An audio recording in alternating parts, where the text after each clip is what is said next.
Hello my friends, welcome to education point Bhopal. तो friends, कैसे हैं आप लोग। आज हमारा ये तीसरा लेक्चर है जिसमें अपन आज न्यूमेरिकल डिस्कस करेंगे। तो बच्चों, सबसे पहले जो क्लास रेगुलर कर रहे हैं हमारे बच्चे, वो सबसे पहले कमेंट कर दो अपना नाम, ताकि मुझे पता चल जाए कि हाँ, ये जो हमारे बच्चे ये क्लास हमारे रेगुलर कर रहे हैं। जो टेलीग्राम ग्रुप ज्वाइन नहीं किया वो टेलीग्राम ग्रुप ज्वाइन करो। और यार फ्रेंड, अभी 500 सब्सक्राइबर भी नहीं हुए। आपको पता है कि जब तक 1000 नहीं होंगे अपन लाइव क्लास नहीं ले पाएंगे। और लाइव क्लास में क्या बच्चों, कि जो आपका लाइव डाउट होगा तो मैं आपको क्लियर कर पाऊँगा उसमें। तो प्लीज़ यार फ्रेंड, ज़्यादा से ज़्यादा सब्सक्राइब करो, लोगों को शेयर करो ताकि वो सब्सक्राइब करें। अपने घर में भी जितने मोबाइल्स वगैरह उनसे आप सब्सक्राइब कर दो ताकि 1000 सब्सक्राइबर हो जाए, ताकि हम लाइव क्लास ले पाएँ। तो चलिए हटाइए, अब बात करते हैं अपन कि आज अपन करने क्या वाले हैं। तो फ्रेंड, आज हम लोग करेंगे न्यूमेरिकल, ठीक है। जो अपन ने फॉर्मूला पढ़ा था फर्स्ट और सेकंड क्लास में, आज उसी के बेसिस पे अपन क्या करेंगे बच्चों, न्यूमेरिकल करेंगे। तो यहाँ पे देखो, मान लो कि एक बॉडी है, ये आपका क्या है बॉडी, इस पर क्या लग रहा है, लोड लग रहा है। इस पर क्या लग रहा है, लोड। तो लोड लगने के बाद आपको हो सकता है ये स्ट्रेस निकालने के लिए दे दे। तो देखो, अपन ने पढ़ा था ना, stress is equals to P upon A. तो हम लोग यहाँ से क्या निकाल लेंगे, स्ट्रेस निकाल लेंगे। दूसरा, अगर आपको बोल दे स्ट्रेन निकालने के लिए, तो अपन यहाँ से डेल एल अपॉन एल करके स्ट्रेन निकाल लेंगे। तीसरा बोल दे इलास्टिसिटी निकालने के लिए, तो इलास्टिसिटी का फॉर्मूला होता है स्ट्रेस अपॉन स्ट्रेन। और चौथी चीज़, अगर चेंज इन लेंथ बोल दे, क्या बोल दे, चेंज इन लेंथ। ये बहुत ही इंपॉर्टेंट है कि कितना चेंज इन लेंथ हो रहा है, तो उसको अपन किससे निकालेंगे, पी एल अपॉन ए ई से।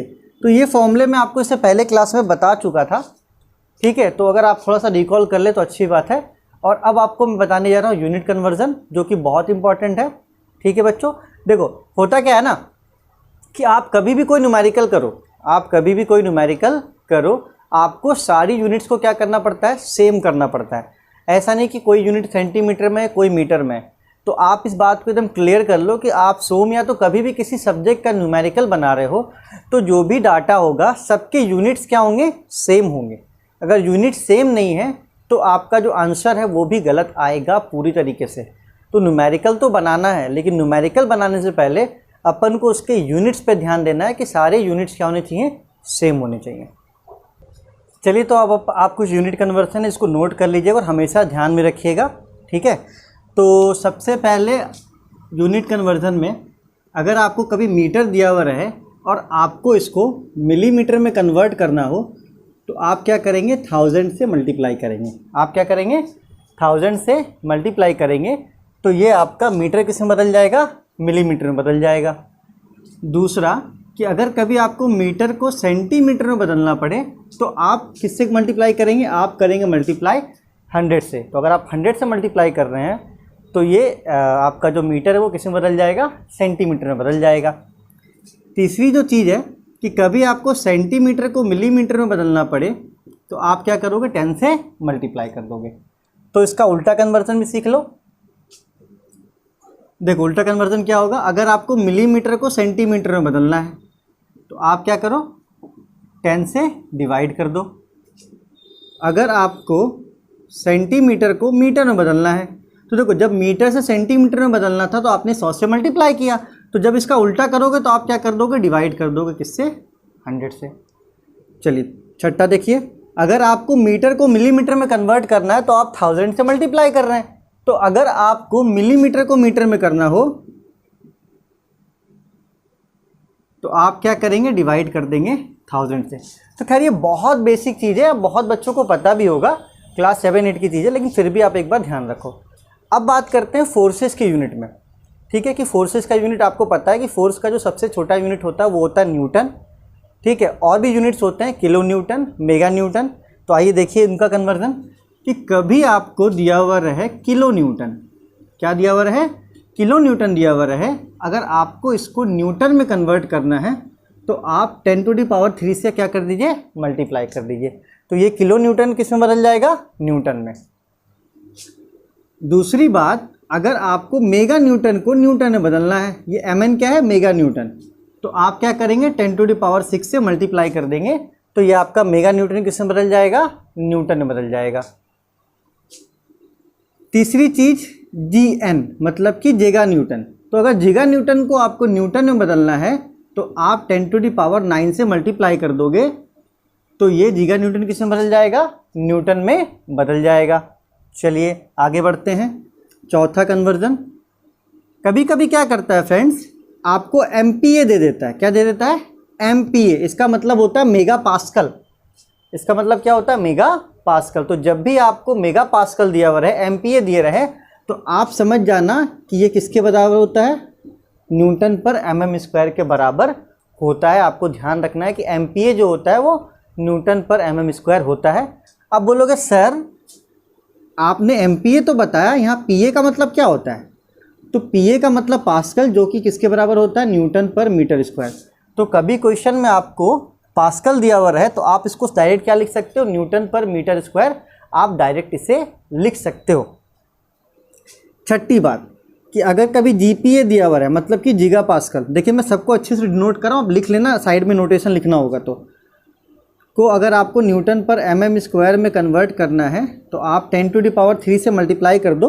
ये गीगा पास्कल किस में बदल जाएगा? न्यूटन पर mm² में। ठीक है, नोटेशन लिख लो। Kn का मतलब किलो न्यूटन, Mn का मतलब मेगा न्यूटन, Gn का मतलब गीगा न्यूटन। ठीक है फ्रेंड्स, तो ये आपका क्या है? पूरा कन्वर्जन टेबल है। ये आपका क्या है? पूरा कन्वर्जन टेबल है, एकदम याद कर लो। ठीक है, और इस कन्वर्जन टेबल के अलावा फॉर्मूलेज याद कर लेना है कि स्ट्रेस होता है P/A, स्ट्रेन होता है ΔL/L, इलास्टिसिटी होता है स्ट्रेस अपॉन स्ट्रेन, और चेंज इन लेंथ ΔL होता है PL/AE। अगर आपको इतनी चीज़ें क्लियर हैं तभी आप आगे का लेक्चर देख के क्वेश्चंस को अटेंड करना। और बच्चों अगर ये पिछली चीज़ें क्लियर नहीं तो आप सबसे पहले पिछला वीडियो देखो, ताकि आपको पूरा बेसिक्स क्लियर हो जाए, तब आप आगे की तरफ बढ़ना। ठीक है, तो इसको नोट करो। फिर अपन चलते हैं न्यूमेरिकल में। किसमें चलते हैं? न्यूमेरिकल में।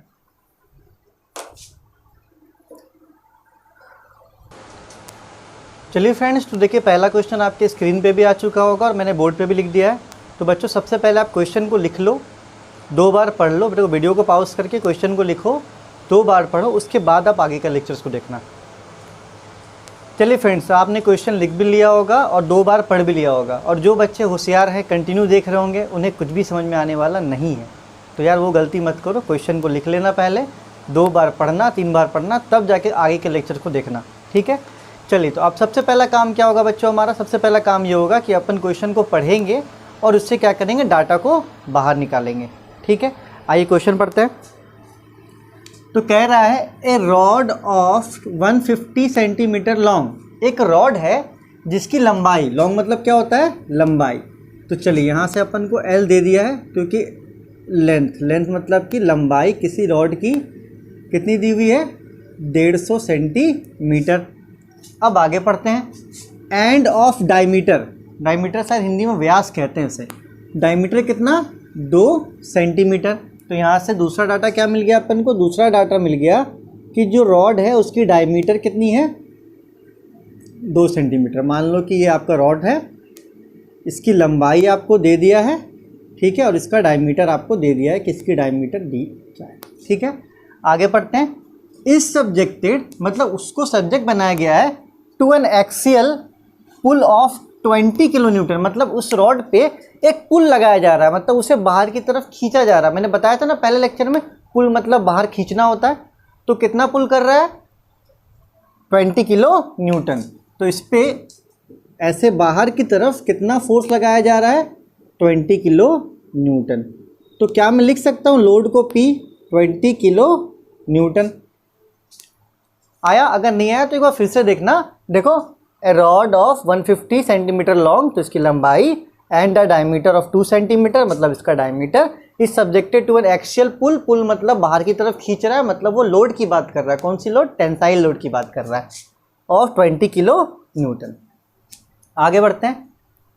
If the modulus of elasticity of the material, मतलब मॉडुलस ऑफ इलास्टिसिटी उस मटेरियल का दिया हुआ है। तो मैंने आपको बताया था ना कि मॉडुलस ऑफ इलास्टिसिटी को क्या बोलेंगे अपन? ई बोलेंगे। मतलब कि इलास्टिसिटी भी आपको दिया हुआ है, ई कितना दिया हुआ है? 2 × 10⁵ न्यूटन पर mm²। 2 × 10⁵ न्यूटन पर mm²। क्या बोल रहा है? डिटरमाइन। डिटरमाइन मतलब कि निकालिए। क्या निकालिए? सबसे पहला स्ट्रेस निकालिए। सबसे पहले आप क्या निकालिए? स्ट्रेस निकालिए, मतलब कि आपको सिग्मा निकालना है। दूसरा स्ट्रेन, दूसरा क्या निकालना है आपको, स्ट्रेन निकालना है, मत कि एप्सिलॉन निकालना है। और तीसरा क्या है, इलोंगेशन ऑफ रॉड। तीसरा क्या है, इलोंगेशन ऑफ रॉड। तो इलोंगेशन का मतलब क्या होता है, बढ़ना। मतलब इलोंगेशन का मतलब आप समझ जाओ क्या बोल रहा है आपको, चेंज इन लेंथ। ठीक है, तो आप ध्यान रखना कि इलोंगेशन का मतलब क्या बोल रहा है वो, चेंज इन लेंथ। और इसका एक और वर्ड होता है, इसको भी लिख लेना ब्रैकेट में, एक्सटेंशन। कि जब भी आपको एक्सटेंशन बोले तो आप समझ जाना कि वो चेंज इन लेंथ की ही बात कर रहा है। तो फ्रेंड्स अपन ने क्या किया, क्वेश्चन को पढ़ा, डाटा को निकाल लिया अपने हिसाब से। अब इसका क्या करना है, अपन को यूनिट कन्वर्जन करना है। मतलब जो भी आपको डाटा दिया हुआ है सबका यूनिट क्या होना चाहिए, सेम होना चाहिए। और इससे सेम करने के लिए मैंने आपको टेबल बताया था ना, चलिए उसी का इस्तेमाल करेंगे। तो आप अगर यहाँ पे अच्छे से देखोगे तो लेंथ L कितना दिया हुआ है, 150 सेंटीमीटर। डायमीटर डी दिया हुआ है 2 सेंटीमीटर। P दिया हुआ है 20 किलो न्यूटन, मतलब ये सेंटीमीटर, ये किलो न्यूटन। और इलास्टिसिटी दिया हुआ है 2 × 10⁵ न्यूटन पर mm स्क्वायर। देखो यहाँ पे न्यूटन और यहाँ पे क्या है, mm स्क्वायर। तो आपको सबको एक यूनिट में करना है, तो क्यों ना अपन mm और न्यूटन में कर लें। तो एक बात बताओ, ये 150 सेंटीमीटर है ना, अगर इसमें अपन 10 से मल्टीप्लाई कर दें तो ये कितना हो जाएगा, 1500 mm। आपकी लंबाई कितनी हो जाएगी, 1500 mm। डायमीटर अगर इसमें आप 10 से मल्टीप्लाई कर दोगे तो सेंटीमीटर किसमें बदल जाएगा, मिलीमीटर में। तो ये आपका हो जाएगा 20 मिलीमीटर। पी आपका लोड किस में दिया हुआ है, 20 किलो न्यूटन। आपको पता है कि किलो न्यूटन को न्यूटन में बदलना है, तो 10⁻³ से मल्टीप्लाई कर दो, ये क्या हो जाएगा, न्यूटन। तो अब देखो मिलीमीटर, मिलीमीटर, न्यूटन और न्यूटन पर मिलीमीटर। अब आपका क्या है, अब आपका जितना भी यूनिट है वो क्या है, सेम है। हमने क्या किया, सबको मिलीमीटर में और न्यूटन में कन्वर्ट कर लिया। ठीक है, देखिए सब मिलीमीटर और न्यूटन, और ये न्यूटन पर mm स्क्वायर। देखो सब कुछ आपको दिया हुआ है, बस एक डाटा की कमी है, एरिया। तो एरिया के लिए आपको क्या दिया हुआ है, डायमीटर दिया हुआ है। तो आप हमेशा ध्यान देना कि जब कभी भी आपको डायमीटर दिया हुआ है तो आप समझ जाना कि वो सर्कुलर है, क्योंकि रॉड जो होता है ना, सरिया, वो सर्कुलर ही होता है। तो आपका काम सबसे पहला है कि आप एरिया निकालेंगे। तो एरिया ऑफ सर्कुलर रॉड, ठीक है। तो एरिया ऑफ सर्कुलर रॉड हमेशा होता है π/4d²। आप हमेशा ध्यान देना कि एरिया ऑफ सर्कुलर रॉड क्या होता है, π/4d²। कि जब भी आपको डायमीटर दिया हुआ है, एरिया का फॉर्मूला यही होगा, इसको नोट भी कर लेना। चलिए, तो 3.14, पाई की वैल्यू 3.14 लेना है, ये हो गया 4d। डायमीटर कितना है, 20, तो 20 का होल स्क्वायर। तो ये 3.14/4, 20 का होल स्क्वायर करोगे मैं 20 × 20 हो जाएगा 400। 4 से 400 चला गया 100 बार में, ये इससे मल्टीप्लाई करोगे तो 314 मिलीमीटर स्क्वायर। तो फ्रेंड यहाँ से अपन को डेल भी निकालना था ना, यहाँ से अपन को एरिया का वैल्यू पता चल गया 314 मिलीमीटर स्क्वायर। ठीक है, तो अब हम जो भी चाहे वो निकाल सकते हैं, क्योंकि अपन को सारा डाटा पता चल गया। तो आप इतना नोट करो, फिर अपन आगे की तरफ बढ़ते हैं। चलिए फ्रेंड्स, तो सबसे पहले अपन को क्या निकालना है, देखिए यहाँ पे डिटरमाइन, सबसे पहले अपन को स्ट्रेस निकालना है। चलिए, तो सबसे पहले अपन को क्या निकालना है, स्ट्रेस। सिर्फ आपको फॉर्मूला लगाना है। स्ट्रेस का फॉर्मूला क्या बताया था मैंने, स्ट्रेस का फॉर्मूला होता है P/A, मतलब कि लोड अपॉन एरिया। तो आप देखो, आपको P पता है 20 × 10⁻³ और आपने अभी एरिया निकाला था 314।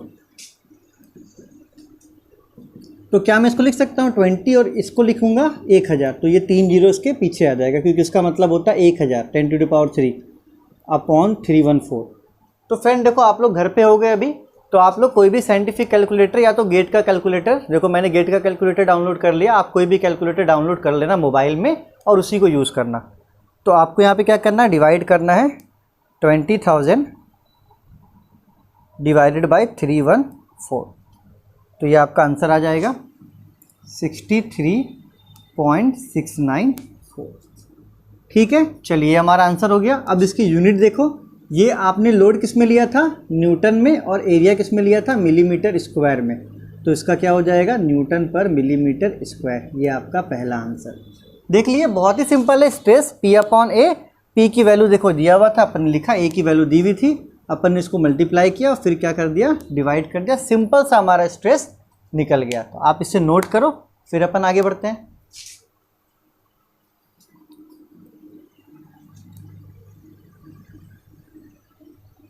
चलिए, स्ट्रेस बहुत सिंपल था, अपन ने उसको निकाल भी लिया। अब अपन क्या निकालना है, अपन को निकालना है स्ट्रेन। क्या निकालना है, स्ट्रेन। तो मैं आपको बोलूँगा सबसे पहले आप इलॉन्गेशन निकाल लेना, मतलब कि चेंज इन लेंथ निकाल लेना, ताकि स्ट्रेन निकालना क्या हो जाए, आसान हो जाए। तो अपन सबसे पहले थर्ड पॉइंट निकालेंगे। थर्ड पॉइंट क्या बोला था, इलॉन्गेशन ऑफ द रॉड, और मैंने आपको बता दिया इलॉन्गेशन का मतलब क्या, चेंज इन लेंथ। ठीक है, चलिए आपको सिंपल फॉर्मूला लगाना है कि डेल एल क्या होता है, P L upon A. Change in length का मैंने फॉर्मूला बताया था ना आपको, क्या होता है, पी एल अपॉन ए। तो आपको ध्यान देना है, और चलिए मैंने तो यहाँ फॉर्मूला बता दिया, आप याद भी कर लीजिएगा। अब सिर्फ आपको वैल्यू पुट करना है। तो पी कितना है, पी 20 इंटू 10⁻3, तो 20 इंटू 10⁻3। एल कितना है, एल है 1500, तो एल की जगह पे कितना लिख दिया, 1500। ए कितना है, 314, और ई कितना है, 2 इंटू 10⁵, 2 इंटू 10⁵। अब ऊपर वाले को भी एक्सपेंड कर देंगे, नीचे वाले को भी एक्सपेंड कर देंगे, फिर देखते हैं इसको अपन डिवाइड करके कैसे लाते हैं। तो एक बात बताओ, 20 इंटू 15, तो ये हो जाएगा कितना, ये हो गया 30, 1 0 2 0 3 0, हाँ, और 10⁻3 का 1 2 3 0। ठीक है, आप कैलकुलेटर में भी कर सकते हो, कोई दिक्कत नहीं है। और ये 314 इंटू 2 इंटू 1 2 3 4 5। ठीक है बच्चों, चलिए तो 1 0 से 1 0 कैंसिल, फिर 1 2 3 4 5 0, 1 2 3 4 5 0 कैंसिल। तो यहाँ क्या बचा, ऊपर बच गया 300 और नीचे क्या बचा, 314/2। तो हमने क्या किया था, हमने सिंपल से इसको एक्सपेंड किया और जीरोस को क्या किए, काटे। चलिए, तो इसको क्या मैं लिख सकता हूँ, 300 और इन दोनों को मल्टीप्लाई कर दो। देखो कैलकुलेशन आप अपने हिसाब से ही कर लेना, कोई ज़रूरी नहीं कि जैसे मैं बता रहा हूँ वैसे ही करो, आप अपने हिसाब से भी कर सकते हो।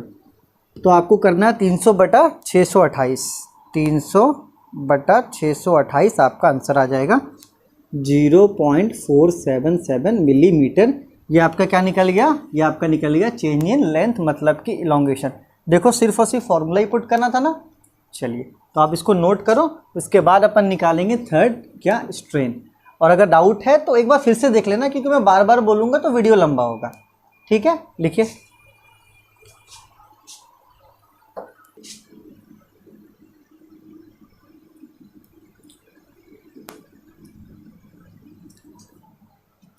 चलिए, तो हम लोग को क्या निकालना था, स्ट्रेन निकालना था। स्ट्रेन का फॉर्मूला आपको पता है, मैं फिर से लिख रहा हूँ। स्ट्रेन क्या होता है, डेल एल अपॉन एल। आपने अभी डेल एल निकाला था ना, 0.477, और एल कितना है, 1500। तो आप अपना कैलकुलेटर निकालिए, ठीक है, मोबाइल वाला जो भी है, 0.477 डिवाइडेड बाय 1500। तो फ्रेंड ये देखो, मुझे ऐसा कुछ डाटा दिखा रहा है, 3.18 E-4। अब बोलोगे सर ये क्या कांड हो गया। आप अगर साइंटिफिक कैलकुलेटर का यूज़ कर रहे हो या तो डिजिटल कैलकुलेटर का यूज़ कर रहे हो, तो आपको ऐसा आंसर दे दिया 3.18 E-4। अब बोलोगे सर E क्या होता है, तो E का जो वैल्यू होता है वो होता है 10 का पावर। E क्या बताता है, E बताता है 10 का पावर।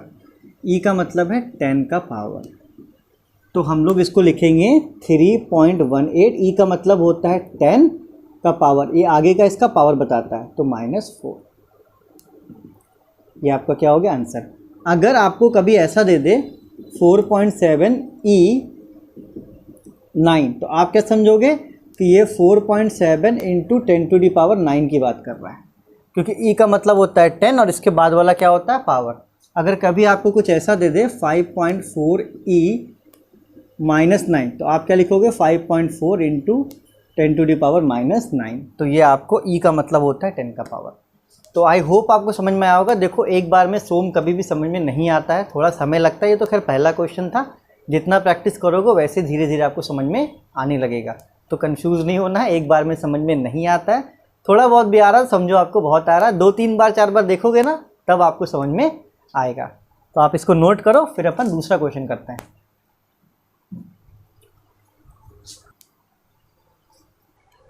चलिए फ्रेंड एक और क्वेश्चन करते हैं। देखिए क्वेश्चन आपके स्क्रीन पे भी होगा, मैंने बोर्ड पे भी लिख दिया है। सबसे पहले मैं फिर आखिरी बार बता दूं, क्वेश्चन को आप लिखो, 2 बार रीड करो, तब आगे वीडियो को कंटिन्यू करना। तो फ्रेंड आई होप आपने ये काम कर लिया होगा, क्वेश्चन को लिख के पढ़ लिया होगा। अब आप आइए मेरे साथ पढ़िए। कह रहा है फाइंड द मिनिमम डायमीटर, मतलब आपको डायमीटर निकालना है। तो आपको डायमीटर निकालना है ऑफ अ स्टील वायर। किसका फ्रेंड? स्टील वायर का आपको डायमीटर निकालना है। विच इज़ यूज, जिसका इस्तेमाल to raise a load of 4000 newton. मतलब कि एक वायर है जिसका डायमीटर आपको पता नहीं है, लेकिन इस वायर से आपको इतना लोड उठाना है, इस वायर से आपको इतना लोड उठाना है। कितना लोड उठाना है फ्रेंड? 4000 न्यूटन का। तो आपको P दे दिया है कितना? 4000 न्यूटन। इफ़ द स्ट्रेस, यदि स्ट्रेस इन द रॉड, जो रॉड में स्ट्रेस जनरेट होगा, इज नॉट एक्सीड, वो नहीं बढ़ेगा कितने से? 95 मेगा न्यूटन पर मीटर स्क्वायर से। मतलब उस जो वायर है उसमें जो स्ट्रेस है वो इससे ज़्यादा नहीं होगा। तो आप स्ट्रेस कितना मान लो, स्ट्रेस को सिग्मा से डिनोट करते हैं, 95 मेगा न्यूटन पर मीटर स्क्वायर। तो ये आपको दिया हुआ है डाटा, अपन को निकालना है इसमें से डायमीटर। तो सबसे पहले अपन क्या करते हैं, यूनिट का कन्वर्जन करते हैं। तो आप यहाँ यूनिट देखो, ये न्यूटन में है और ये किस में है? मेगा न्यूटन में। गलत बात है ना? तो आपको क्या पता है? आपको पता है कि अगर मेगा न्यूटन को न्यूटन में बदलना है तो 10⁻6 से क्या कर दो आप? मल्टीप्लाई कर दो। तो ये स्ट्रेस कितना हो जाएगा? 95 × 10⁻6 न्यूटन पर मीटर स्क्वायर। इसको मीटर में ही रहने दो। अगर हमने यहाँ पे मीटर में डाटा दे रहे हैं तो हमारा जो डायमीटर निकलेगा वो मीटर में निकल जाएगा, तो उससे अपन को परेशान होना नहीं है। चलिए, तो अपन को डायमीटर निकालना है, जिसके लिए अपन को स्ट्रेस दिया हुआ है। तो आप थोड़ा सा दिमाग लगा लो, क्वेश्चन बन जाएगा। क्या दिमाग लगाना है? स्ट्रेस का फॉर्मूला लगा दो कि स्ट्रेस क्या होता है? P/A, load upon area. Area को इधर भेज दो, तो stress into area is equals to क्या हो गया? P। तो स्ट्रेस क्या दिया हुआ है फ्रेंड? देखो एरिया को इधर भेजे ना, स्ट्रेस अपन को क्या दिया हुआ है? 95 × 10⁻6। एरिया का फॉर्मूला आपको पता है, π/4d², पता है ना? π/4d²। और P कितना है? 4000। तो देखो एक आपका एक सिंपल सा इक्वेशन बन गया, जिसमें सभी कुछ पता है लेकिन आपको सिर्फ और सिर्फ D पता नहीं है। तो केयरफुली चलिए इसको थोड़ा सा सॉल्व कर लेते हैं। चलिए फ्रेंड, ये 4 उधर चला जाएगा, तो यहाँ पे हो जाएगा 95 × 10⁻6, पाई की वैल्यू 3.14, बचा यहाँ पे d², और ये 4000, 4 उधर जाके हो जाएगा × 4। ठीक है फ्रेंड, अब आप इसको क्या करो, मल्टीप्लाई करो। तो 95 × 3.14, तो ये हो जाएगा 298.3 × 10⁻6, वैसे ही रहने दो, d² इज इक्वल्स टू, ये 4 जा हो जाएगा 16,000। तो अब इनको क्या करो, क्रॉस में नीचे भेज दो। तो ये कुछ ऐसा हो जाएगा कि यहाँ बच जाएगा सिर्फ d², और ये क्रॉस में नीचे जाएगा तो 16,000 बटे 298.3 × 10⁻6। चलिए, तो थोड़ा सा और इसको कैलकुलेट कर लो कि 16,000 बटे 298.3, क्या तुम इसको लिख सकते हो? 1 2 3 4 5 6 0, क्योंकि 10⁻6 है तो 1 2 3 4 5 6 0, 3 0 से 3 0 कैंसिल हो गया। ठीक है फ्रेंड, चलिए तो कहाँ पे लिख दूँ? आप इतना नोट करो पॉज करके। चलिए, आई होप आपने पॉज करके नोट कर लिया होगा। हाँ, तो अब क्या करो फ्रेंड, बचा ऊपर में 16 और इन दोनों को मल्टीप्लाई कर दो, क्योंकि यहाँ पे था 298.3 और यहाँ पे 1000 बच रहा था, तो 1000 को क्या कर दो आप, मल्टीप्लाई कर दो। तो 298300 ये आपका निकल गया डी स्क्वायर की वैल्यू। अब आप फ्रेंड डी निकालना है ना, आप कुछ मत करो, इन दोनों को डिवाइड करो, ठीक है, और जो आंसर आएगा उसका रूट निकाल दो। उसका क्या निकाल दो? रूट। तो देखो कैलकुलेटर में आपका ऐसा सिंबल होगा रूट वाला, तो आपको कुछ नहीं करना, इन दोनों को डिवाइड करो और जो भी आंसर आए उस पर क्या लगा दो? रूट लगा दो। आपका रूट दिया हुआ होगा कैलकुलेटर में इस प्रकार का। तो हम यहाँ पे देखिए आपके सामने डिवाइड कर रहे हैं, 16 डिवाइडेड बाई 298300 और हम उसमें लगा दे रहे हैं सीधा रूट। तो ये हम मुझे आंसर मिल गया 0.0073 मीटर। ये आपका क्या हो गया? डायमीटर। ये आपका प्यारा सा आंसर। फ्रेंड आई होप आपको समझ में आया होगा, आप इसे नोट कर लेना और यार प्लीज़ ज़्यादा से ज़्यादा शेयर करो, क्योंकि अपन को 1000 सब्सक्राइबर पूरा करना है ताकि अपन लाइव क्लास ले पाएँ। तो लाइव क्लास में क्या है फ्रेंड, जो भी डाउट होगा वो मैं आपका क्लियर कर पाऊँगा। तो अपने कॉलेज फ्रेंड में, अपने घर के मोबाइल से, फ्रेंड के मोबाइल से सब्सक्राइब कर दो, क्योंकि अपना 1000 सब्सक्राइबर हुआ, अपना लाइव क्लास ऑन हो जाएगा, उसकी बात ही कुछ अलग है। तो मेरा भी कुछ समय बचेगा। ठीक है फ्रेंड, अब मिलते हैं अगले लेक्चर में, तो आप इसको नोट करो। Thank you so much.